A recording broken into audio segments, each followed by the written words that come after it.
Paano nga ba mag-forecast ng sales for feasibility studies? Una, kailangan nating malaman kung ano-ano ba ang pwede nating gamitin na basehan sa pag-forecast ng sales sa unang taon ng negosyo. At ito ang pinaka-common na ginagamit ng mga schools sa pag-forecast ng sales. Number one, demand and supply analysis. Sa paggamit nito, mayroon tayong dalawang option. Una ay gamitin ang kabuuan ng demand and supply gap o di kaya ay gumamit lamang ng percentage mula rito. Number two, base sa ating production or service capacity. Dito tinutuos natin kung ilan lang ba ang kaya nating iserve sa market. Base sa resources na mayroon tayo.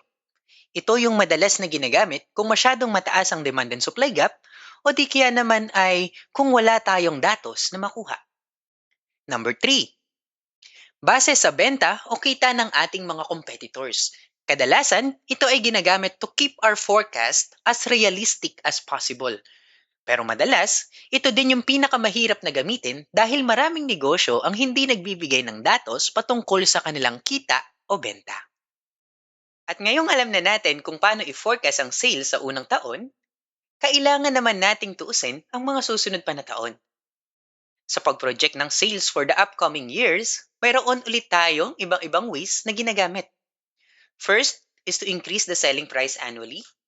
Second is to increase the quantity sold. And lastly is to increase both by using either sales quota, market growth rate, inflation rate, product costing, production capacity, or any assumption that is reliable and comes with a basis. Anything na kaya ninyong i-defend.